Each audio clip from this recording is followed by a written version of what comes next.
Welcome back, everybody, to the Jacksonville Jaguars franchise here on Madden 21 for the PS5. Today we are continuing season number 4, nearing the final stretches as we start with a big Week 15 game at home against the 8-5 New Orleans Saints, led by quarterback Marcus Trotter. We are still projected to finish as the top seed in the AFC. We really dominated towards the start of this season, and we've been a little bit lackluster since our bye week, but we have won 2 straight. We clinched a playoff berth last episode, and if we win one of our last 3 games, or if the Titans lose one of their last 3 games, then we will clinch the division, which is really nice. The past 2 seasons, we've had to enter Week 17 needing to clinch it, but if we can get a win here today, or if the Titans lost, then we won't have to worry about that, and we'll just be playing for seeding. So we have a prospect profile in today's episode. I apologize, I've been a little bit slow with the prospect profiles, but they do take a while to do. We will be covering offensive and defensive linemen today. Let's take a look at our offensive line first and kind of evaluate it. We have 2 really good tackles in Bentley Vander Walson and Orlando Brown, but neither of them have a whole lot longer left on their contracts. And the interior of the offensive line will probably need a makeover with Brandon Linder and Damian Lewis as free agents after this year. I think our only long-term piece on the interior offensive line is Mike Rhodes, who's had trouble staying healthy this season. J.B. Givens is sort of the wild card. We acquired him at the deadline to play tackle, but now that our tackles are all healthy, he hasn't really been needed as much, but he can also play guard. So we will probably look to add another interior offensive lineman in the offseason, especially if we don't re-sign Lewis or Linder. And tackle is definitely something we could look at as well, with Orlando Brown expiring after next year and Bentley Vander Walson having his 5th-year option come up this offseason. So let's start with left tackle. We look at Theodoros Konstantidis out of West Virginia. Konstantidis is the highest projected offensive lineman in this draft class, and he is projected to currently go in the top 10. I don't know if I'd use the top 10 pick on him. He doesn't really have the ideal length to be a tackle, but he's a really good power lineman, very strong, is good in the pass and the run game. So he's pretty well-rounded for the most part, and he does hold his blocks for a long time. So I think he can be a really consistent guard for a while, or maybe he could be a starting caliber left tackle. I don't think he'll ever be an elite tackle, but I do think he could be a good one. One of the more interesting developmental tackles in this class, who I think the Jaguars could take a look at, is Amir Logan out of Westlake. Logan, at only 20 years old, is one of the youngest players in this draft class, declaring after his true junior season. The upside with him is very high. He has great athleticism. He's built like an ox as well. He's a super strong player, and he's a pretty good pass blocker. He's still a little bit rough around the edges there, but he is solid in that area. He's just inconsistent. That's really the big issue with him, and he's kind of a boomer bust guy, but he's projected to go, I believe, probably in the 5th round. So at that stage of the draft, you're looking for boomer bust guys, and I think Amir Logan could be a really interesting developmental player for a team like the Jaguars, who probably does not want to pay both of their starting tackles long term. Let's look at guard now, as we have Mondavius Wright out of Troy, who I think can be a really good day 2 option for Jacksonville if their interior offensive line situation is not sorted out after free agency. Wright is also a very athletic player. He's a good run blocker, super experienced, was a 4-year starter at the University of Troy. He's not great in the pass game, that's his concern, but as a run blocker, I think he's fine. And I think his athleticism does give him upside, although he does not have a ton of strength. So he's not an elite prospect, but I think he can be a solid option in the 2nd round if he falls to the Jaguars. Let's now look at center Falaniko Fa'ateite out of Washington. 6'3", 346 pounds. I described him in the scouting report as a behemoth of a human being, one of the strongest and nastiest players in the draft class. His power is off the charts, and he holds his blocks for a long time. He is a little bit raw outside of his power, and he will need to develop a little bit more. He's also not overly athletic. I understand he's 346 pounds, but even so, you do wish he was a little bit quicker. I think he could be a solid 2nd or 3rd round pick if Brandon Linder is not brought back and Mike Rhodes moves to guard permanently. One of the most interesting and unique players in this class is Gorakov Rodionovic, a right guard out of Princeton. Rodionovic is 6'11", 369 pounds.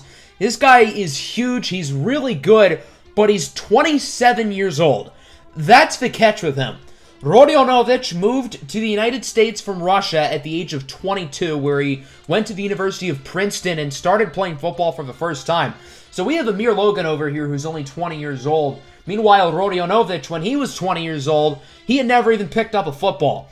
However, this kid has been really good throughout his 4-year career at Princeton. His strength is off the charts. There's a legitimate shot. He breaks the bench press record at the combine.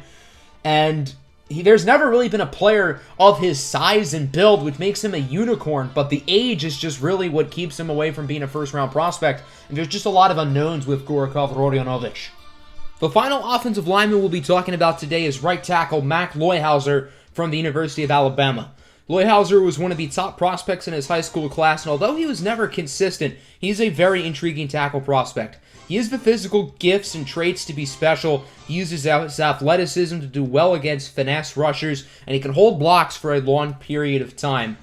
He does have some durability concerns, and as I said, the consistency is a worry, but when he is on, he's one of the best tackles in college football, and I think it would be a fair statement to say that he has more upside than any offensive lineman in this class, even if someone like Theodoros Konstantidis is more of a safer prospect. So now let's talk about defensive linemen, the other position group we'll be going over. We have 3 great defensive ends in Josh Allen, Brian Burns, and Kayvon Chaisson. But Allen and Burns' contracts are up after this year. Chaisson's is up after next year. We're not paying all 3 of them. We just don't have the money to do that.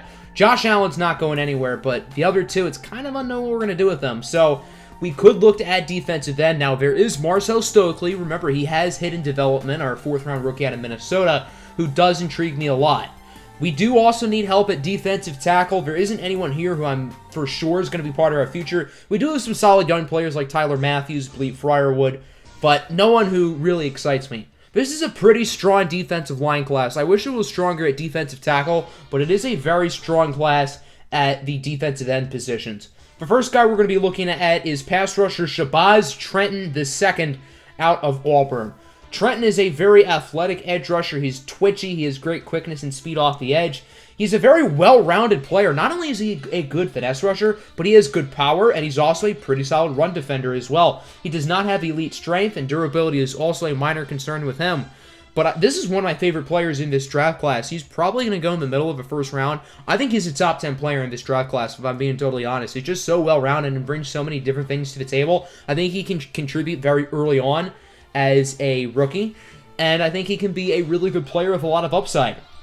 The top right end in this class is Raydarius St. Montclair out of Oregon. St. Montclair is the second projected prospect in this entire draft class, only behind one of the defensive tackles who we'll be talking about in a little bit. St. Montclair has great quickness. His speed isn't elite, but his acceleration is. He can get to 0 to 100 real quick. He's a really smart football player. For someone who's only 22 years old, he has great feel for the game. He's a 3-down player who's good in the run game and obviously a great pass rusher. His stamina and his motor is not good. You can tell the effort is there, but he's just not conditioned enough at the moment for a 16-game NFL season, which is a concern. But if he is conditioned, then I think he'll be a superstar in the making. He did miss some time this year with an injury, so the durability is a little bit of a question, but he does not have a history of major injuries, so I wouldn't worry about it too much.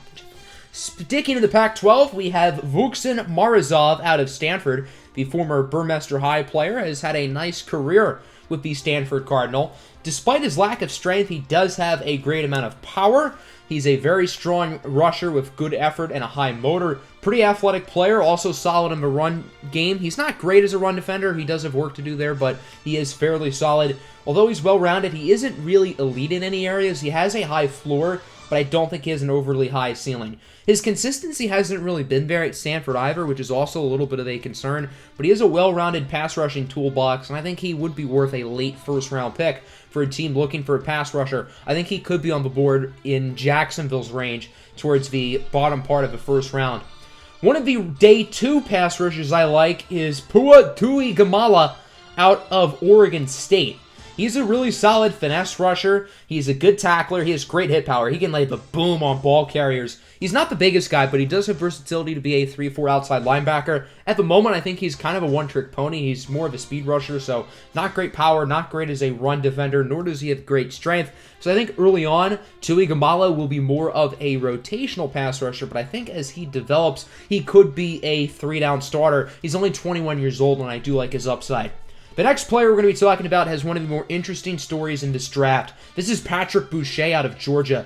Boucher was born and raised in Canada. He played at a Canadian university, entered the CFL draft with 1 year left of college eligibility. He played in the CFL for a couple years, and then used his final year of college eligibility to play at the University of Georgia and try to make it to the NFL. Boucher is one of the older players in this draft class. He's already 25 years old, but he has legitimate professional experience in the CFL. He has good quickness and speed off the edge. He has great durability, toughness, and he has a very high motor. Always gives 100% intensity on every play. He's not a great power rusher or run stopper yet, so he does have a little bit of work to do. But I think he can use his professional experience to his advantage and could be a really solid day 3 pick. The final and best player we'll be looking at today is defensive tackle Richard Rivers Jr. out of Westlake, nicknamed Big Tuna. Big Tuna here is the #1 projected pick in this draft class, and through the first 4 seasons of this series, he is the best prospect to enter the NFL draft, and it's not particularly close.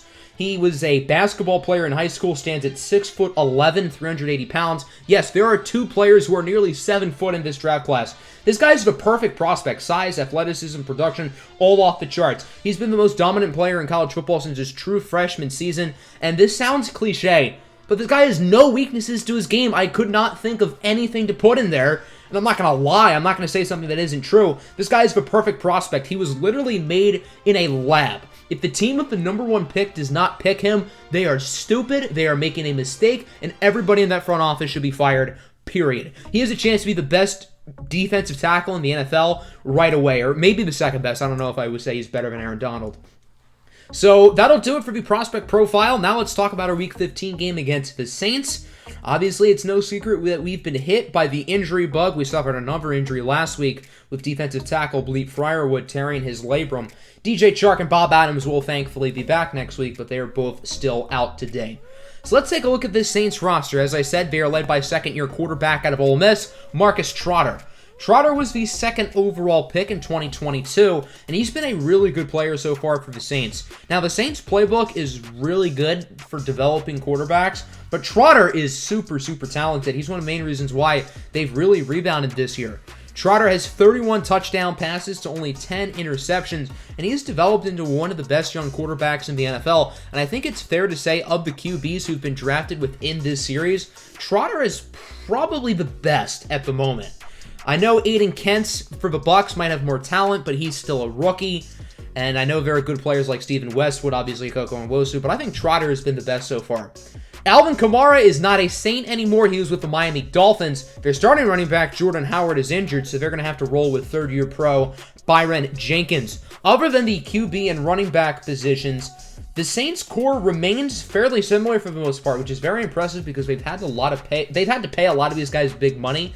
Now, they have had luck. Their quarterback is on a rookie contract, and once they have to pay Marcus Trotter, well, they're not going to be able to keep everybody, but they've really kept their core intact, and that's why this team's one of the better squads in the NFC. So let's get this one underway. A big interleague matchup. The 10-3 Jaguars with a win clinch the AFC South today, taking on the 8-5 NFC South leading New Orleans Saints in what should be a fun game. Jacksonville coming off an overtime victory in Carolina last week against the struggling Panthers. Jacksonville's defense has not been particularly great lately. Rookie quarterback Keith Fleming had a nice performance for the Panthers, but Jacksonville's offense is what's been producing, specifically wide receiver Casey Shock, who is back-to-back 200-plus yard games. To say Shock has stepped up since DJ Chark got injured is definitely an understatement. Casey Shock has really embraced being the #1 receiver, and he's done a phenomenal job. New Orleans starting with the ball is on first down. It's a deep pass for Michael Thomas. Thomas breaks the tackle, and he is off to the races. Fitting that Slant Boy starts the game with a touchdown on a slant route. How ironic. Michael Thomas puts the Saints up quickly, 7-0. Not the start Jacksonville's defense really wanted, especially after allowing 38 points to a 3-win team a week ago. So the Jags now have it on offense. Here's a nice run for Davion Riddick. Riddick has done a really nice job as the #2 running back since J.K. Dobbins got hurt. With Dobbins' contract being up after the season, with how Riddick has played, I think the Jags don't really need to bring back Dobbins in the offseason. There's Eldridge Payne, the rookie, #3 overall pick out of Ohio State with the sack. He's not gotten a ton of opportunities this year, but he's gotten to play more, and he's been pretty solid. 3rd and 14, the pass for Shock is broken up in the secondary. So New Orleans gets the stop. Their offense has it back. Pretty good first 2 minutes to the game for the Saints, but there's still 38 minutes to go. Here's Byron Jenkins, the third-year pro out of Michigan State, with a nice run. Jenkins stepping in for the injured Jordan Howard. Kind of wild that Howard is still a starting caliber NFL running back. Now at the 47-yard line, Trotter has time. Up the middle, finds an open man. He brings it inside the 30-yard line. There's a flag on the play, and that's going to be a roughing the passer on Jacksonville. So the Saints will get half the distance to the goal line after the flag. Josh Jackson is called for the penalty. New Orleans now has it at the 7. The Saints have a legit opportunity to make this a 14-0 ball game. And on 2nd and 2, they will do exactly that. Percy Kent is the one who scores the touchdown. He's had a really nice year for the Saints, one of the more underrated receivers in the NFL. And it is a 14-0 game. Not a great start here in the first 4 minutes for Jacksonville. As on first down, Coco under a lot of pressure. He dumps it off for Casey Shock, who brings it to the 38-yard line. Shock with over 1,100 yards on the season. He's been very, very good. And he's missed like 2 or 3 games as well, keep in mind. 3rd and 10. Coco scrambling to the right side. He's going to run for the first down, and he will slide at the 43-yard line for a nice gain of 19. Big run there for Coco, and the Jags are moving it. They now have it at the 19. First down, under 4 minutes to go in the quarter. Coco connects with Shock, who brings it to the 1. Does not quite dive in, but he's awfully close. And the Jags are inches away from possibly cutting this lead in half. 1st and goal. R.J. Ewell with the handoff. He gets 6. And the Jaguars are on the board for the first time today. It is now 14-6. But unfortunately, the game would remain 14-6 as Volker Gantz would miss the extra point. It goes wide left. It seems like the elements caught up to him here. Volker Gantz was really good in the first half of the season, and he's been really bad in the second half of the season. I don't know what's happened with Volker, but he has not played well recently. The elements and the rain and the wind can be contributed to that miss, but overall, he's been not great since the bye week. Here's the tight end, Foster Moreau to the 45, the former LSU Tiger, getting an opportunity to play his professional ball in Louisiana after starting his career at the Raiders. 2nd and 10, Jenkins loses a couple on the screen. Nice hit by Miles Jack. Jack has had a pretty underwhelming season, which is worth noting because his contract is up after this season. I'm not sure if the Jags are going to bring him back. 3rd down and 11. Nice hit by Rashawn Babineau, another player who's been a little bit underwhelming this season. He does get the stop there. The Jags linebacking core as a whole has been pretty lackluster this year. I think that's probably the big weakness on this team this year. 2nd and 2. Coco looking to throw it. It's a short pass for Casey Shock. Shock cuts past the linebacker, and with nobody in front of him, you know he's going to outrun everybody. A 73-yard touchdown for Casey Shock, who's been the best receiver in the NFL the past 2.5 weeks. I mean, my God, has he been incredible for this team. And DJ Chark has not been needed because Casey Shock has been just fine. Jacksonville's decided to go for 2 right now, and it works. The dump off for R.J. Ewell is a success. So Volker Gantz missing the extra point proves to not be the end of the world. And it is now tied up at 14. New Orleans back with the ball. Their offense has been pretty good today, but they did have a bad drive previously. Nice sack for Leighton Vander Esch, forcing a nice loss of yardage. That'll bring New Orleans to a 3rd and 10 with just under 20 seconds now left to go in the first quarter. Trotter is all alone in the backfield. Can he find an open receiver? He will not. It looks like he threw it in between those two guys. That'll do it for the first quarter. A very high-scoring game so far, tied at 14. And so far, again, the Jags' offense has been really good. The defense, not so much. Second quarter underway, 3rd and 6. Coco is incomplete, hit by Eldridge Payne, the former Buckeye. Coco and Wozu 5 for 12 so far. He has not been the most accurate. And the Saints have it back now, 3rd and 5. Trotter, his pass will be thrown away. And it seems like both defenses are starting to play a little bit better. And I do definitely think the elements, not only the rain, but also the wind, have really played a major factor. Coco fumbles it. That's Marcus Davenport with the strip sack. Picked up by Eldridge Payne. And he will take it to the house for a scoop and score. So New Orleans takes the lead off of the defensive touchdown. Nice sack by Davenport. Nice fumble recovery and touchdown for Payne, the rookie, with his first career NFL touchdown. And it is now 21-14. 3rd and 20 after some penalties. Coco's pass for Shock goes out of bounds, incomplete. And the Saints get it back with a nice 7-point lead. Just under 6 to go in the first half. 2nd and 8. Marcus Trotter looking to throw it. Tough pass for Michael Thomas. Gets to the 42-yard line. Zaire Wiggins has mainly been tasked with Thomas today. That time with C.J. Henderson. Henderson also allowed the touchdown earlier today. So, seems like Zaire Wiggins again has outplayed C.J. Henderson, which has been the case through the first 13 games of the year, and today is no different. Nice sack for Calebon Chason. I believe he's up to 10 on this season. Chason's been a really good player, but as I alluded to earlier in the video, will the Jaguars have enough to pay him? He is under contract for next season. His 5th-year option was accepted last offseason. And he's a great player, but you can't pay everybody, so his future certainly is interesting. 3rd and 14, nice deflection by Zaire Wiggins, who leads the NFL in interceptions with 11. Wiggins has not nearly gotten as much interceptions here in the second half of the season because, well, QBs rarely throw in the ball anymore. There is Zeke Bowman, the former Westlake Hornet, bringing it to the 39-yard line for a nice gain. Jacksonville's offense appears to be in business once again as it's now 2nd and 4. Koko Nwosu scrambling with it. Tough throw for Bowman, incomplete. But yeah, a clear flag, an obvious defensive pass interference. That call a no-brainer against the veteran corner Marshawn Lattimore, another Ohio State Buckeye on this defense. Now from the 21-yard line, 3rd and 10. Nearing the 2-minute warning, Koko Nwosu under pressure, trying to get it to, it looked like Davion Riddick. The pass is incomplete, and here comes field goal unit. A 38-yard kick for Volker Gans. He missed an extra point earlier, but he drills that one right down the middle. And Volker will cut the lead down to 4. It's now 21-17. The first offensive points of the second quarter, because New Orleans' touchdown, remember, was directly from the fumble. So the Saints have it back and are trying to make it a 2-score lead before halftime. And they won't there. That drive lasted no more than 15 seconds. And Jacksonville gets it right back. 3rd and 9. Koko tries to get the short pass for Riddick. That was a smart play by Koko because he was under pressure. He was going to get sacked and nobody else was open. So he goes for the dump off. And since Riddick catches it in play, New Orleans is forced to call a timeout. So that's actually a pretty smart play from Koko Nwosu. And New Orleans gets it back. Bad coverage by Babineau. Jenkins hurdles the defender. What a move by Byron Jenkins. Saints call their second timeout. They are down to 1 with 53 seconds as it's now 3rd and 10 at the 48-yard line for New Orleans. Trotter looking to throw it. Can't really find anybody open, and his pass is overthrown. Nice coverage by C.J. Henderson. Both QBs under 50% today. I think it's partly the elements, but also neither quarterback has been great.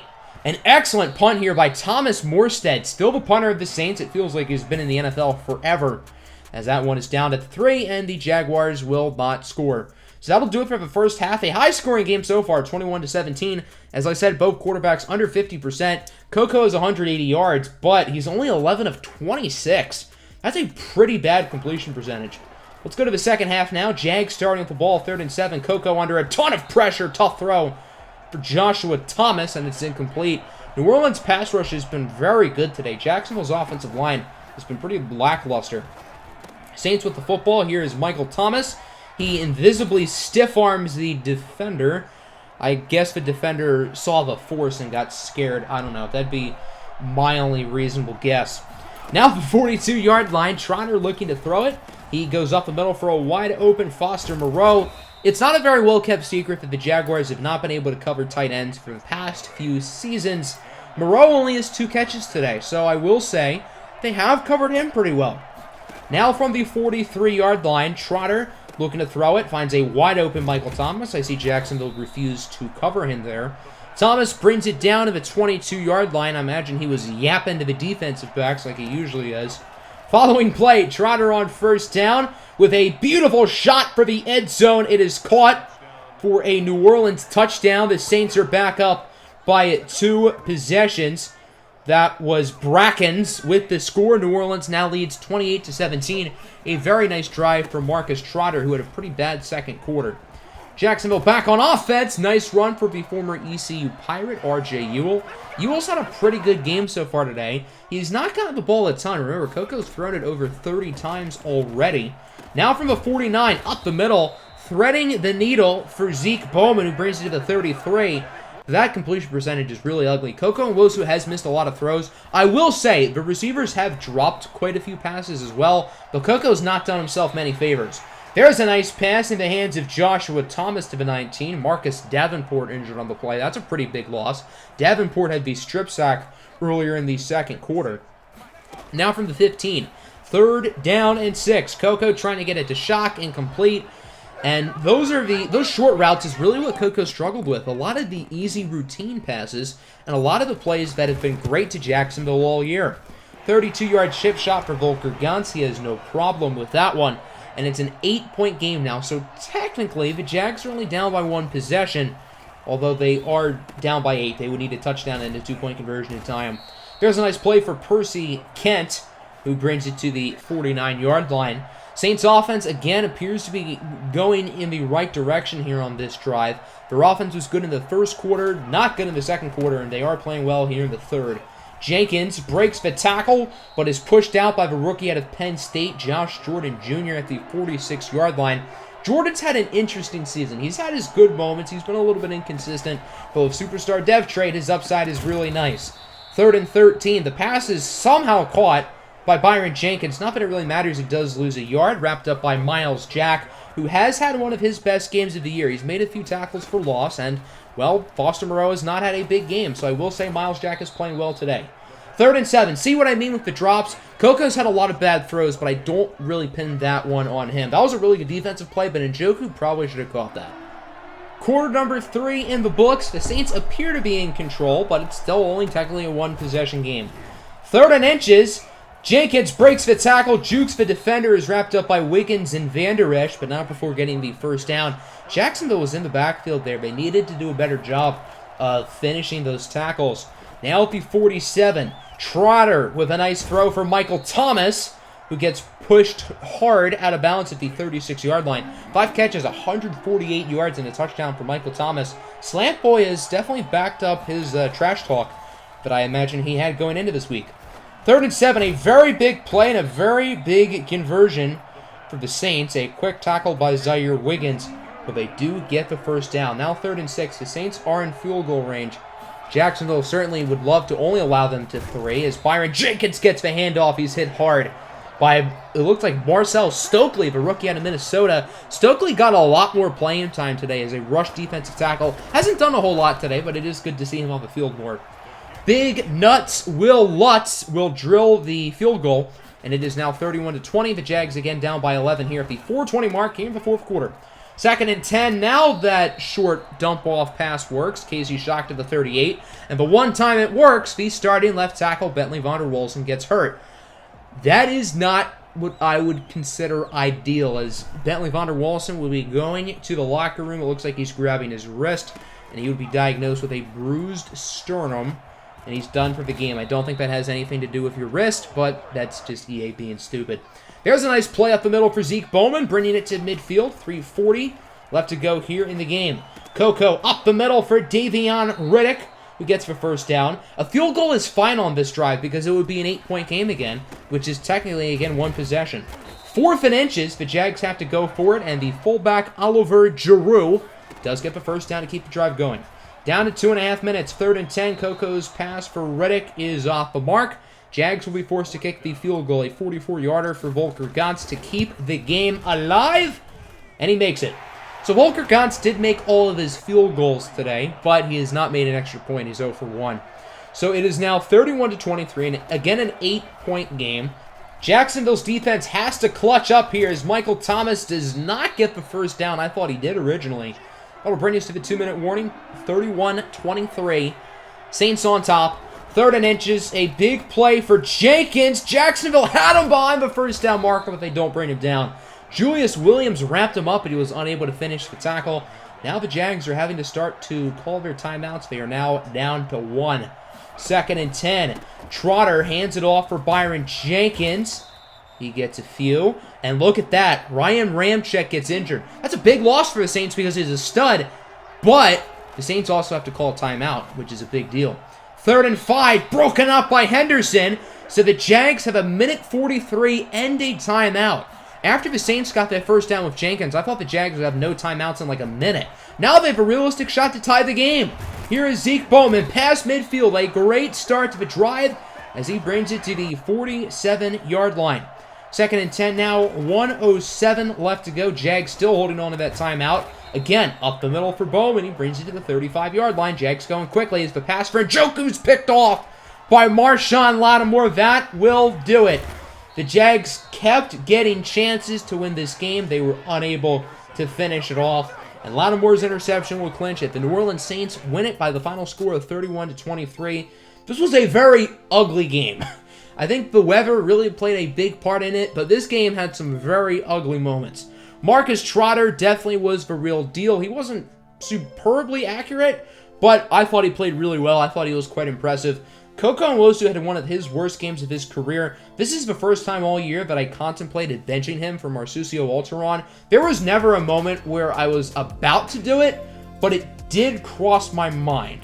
I'm not worried about Koko going forward, but it is worth noting that it is something I slightly considered. He threw 51 passes. That has to be a career high. You're probably wondering, why did I throw 51 passes with him? Well, half of those were in, like, the fourth quarter. We were down the entire fourth quarter. We had to play hero ball. We ran the ball fine. RJ Ewell had a pretty good game, but we just didn't have enough opportunities to run the ball. Zeke Bowman and Casey Shock both had 100 yards, but I think this game showed that we need another playmaker. Even with Casey Shock playing really well and DJ Chark back in the lineup, I think we need another guy. I know Zeke Bowman did play pretty well, but I think we need another explosive playmaker on offense. Both teams had 2 sacks each. Obviously, Marshawn Lattimore got an interception. After the game, we get a pop-up message from our GM saying we made the playoffs, which we already knew going into that game, but okay. So that'll bring us to Week 16. DJ Chark and Bob Adams are both back from their injuries, which is good news. We have some more good news. The Jaguars have clinched the AFC South despite us losing our last game. The Titans also lost to Houston. So we do clinch the division for the second time in this series. We are still projected to be the 1 seed, but the Chiefs are now tied with us at 10-4. So us getting that top seed does not look like as much of a lock as it did earlier in the season. We have a pretty tough game next week against the 7-7 Atlanta Falcons, who are fighting for a playoff spot. This is a very important game for them and will certainly be a challenge. Hope you guys enjoyed. Make sure to hit the like button and subscribe. I'm out. Deuce.